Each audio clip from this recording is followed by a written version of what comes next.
Hello everyone, welcome to Swaroopa love sarees channel అండి. మీరందరూ ఎలా ఉన్నారండి? నేనైతే చాలా బాగున్నాను. ఈరోజు వీడియోలో కాకరకాయ కారం చేయటం ఎలాగో చూద్దామండి. యూజువల్గా కాకరకాయ చేదని చాలామంది అవాయిడ్ చేస్తారండి. ఒక్కసారి ఇలా చేసుకొని ట్రై చేయండి, ఎంతో ఇష్టంగా తినొచ్చు. ముందుగా కావలసిన పదార్థాలు: కాకరకాయలు 1/2 kg, ఎండుమిరపకాయలు 15, వెల్లుల్లి రెబ్బలు 10, సాల్ట్, పసుపు, నిమ్మకాయ 1/2 స్లైసు, జీలకర్ర 1 టేబుల్ స్పూన్, వేరుశనగలు 1 కప్పు, కరివేపాకు 3 రెమ్మలు, పోపు దినుసులు 1 స్పూను, నూనె 2 టేబుల్ స్పూన్లు. ముందుగా సన్నగా తరిగి పెట్టుకున్న కాకరకాయ ముక్కలకి తగినంత ఉప్పు, చిటికెడు పసుపు వేసుకొని 1/2 స్లైస్ నిమ్మకాయను పిండుకొని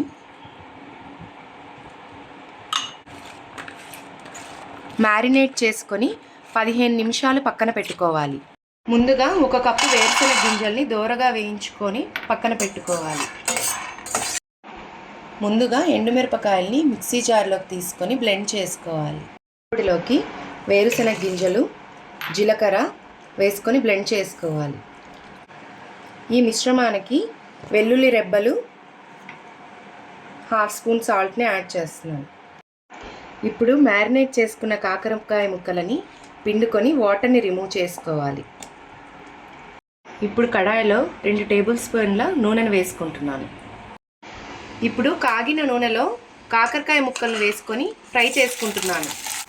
ఇలాగే ఒక 15 నిమిషాల పాటు ఫ్రై చేసుకోవాలి. ఇలా డీప్ ఫ్రై చేసుకున్న కాకరకాయ ముక్కల్ని ఒక బౌల్లోనికి తీసుకోవాలి.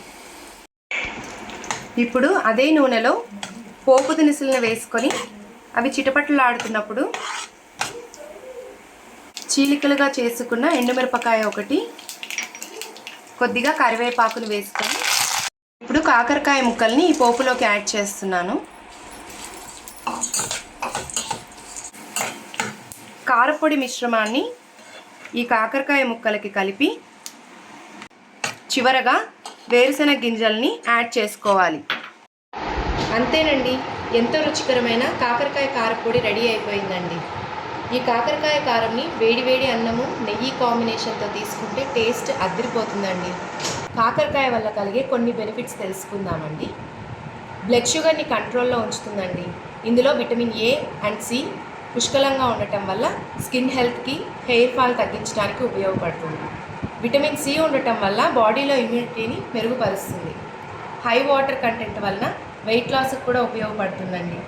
ఈ వీడియో మీకు నచ్చినట్లయితే షేర్ చేసి సబ్స్క్రైబ్ చేసుకోండి. ఫాలో చేసి బెల్ ఐకాన్ని ప్రెస్ చేయడం మర్చిపోకండి.